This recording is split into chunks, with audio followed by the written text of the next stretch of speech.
പാലക്കാട് കുലുക്കപ്പാറയുള്ള കോരയാർ പുഴയിലാണ് 2 പേർ മുങ്ങി മരിച്ചത്. ഇത് ഈ സംഭവം ഇവരെ മരിച്ചതിന് ശേഷം അവരുടെ മൃതദേഹം വീണ്ടെടുക്കുന്നതുവരെ നമ്മുടെ പ്രാദേശിക ലേഖനായ ഷിജു ഇവിടെ ഉണ്ടായിരുന്നു. ഷിജു, എന്താണ് സംഭവിച്ചത്? ആരൊക്കെയാണ് മരിച്ചത്? ഒരു കൊഴിഞ്ഞാമ്പാറ പള്ളിത്തെരുവിൽ ഒരു ഹസൻ മുഹമ്മദ് എന്ന് പറഞ്ഞ ആളും കോയമ്പത്തൂർ തമിഴ്നാട്ടിൽ നിന്ന് വന്നിട്ടുള്ള ഒരു യുവരാജ് എന്ന് പറഞ്ഞ പയ്യനും കൂടിയിട്ടാണ് ഈ പുഴയിൽ മുങ്ങി മരിച്ചത്. പക്ഷേ യുവരാജിന് 1 മണിക്കൂർ 2 മണിക്കൂർ ശേഷമാണ് കിട്ടിയത്. ഈ പശുവിനെ തീറ്റിക്കാനായിട്ട് വന്നിട്ടുള്ള ആൾക്കാർ ഇവിടെ മറ്റേ തുണിയും ഇത് കണ്ടു. അപ്പോൾ നോക്കുമ്പോഴാണ് ഈ ഹസൻ മുഹമ്മദിന്റെ മൃതദേഹം ഇവിടെ വെച്ച് കാണുന്നത്.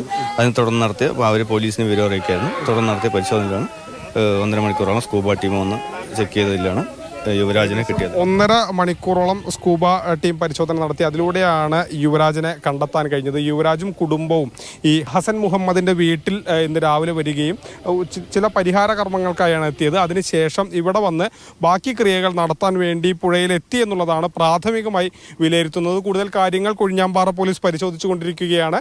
അതിനുശേഷം മറ്റ് നടപടികൾ, ഇൻക്വസ്റ്റ് നടപടികൾ ഉണ്ടാകും, പോസ്റ്റ്മോർട്ടം നടപടികൾ ഉണ്ടാകും. അതിനുശേഷമായിരിക്കും കൂടുതൽ കാര്യങ്ങളിൽ വ്യക്തത വരിക. Google VS, Mathrubhumi news, Palakkad.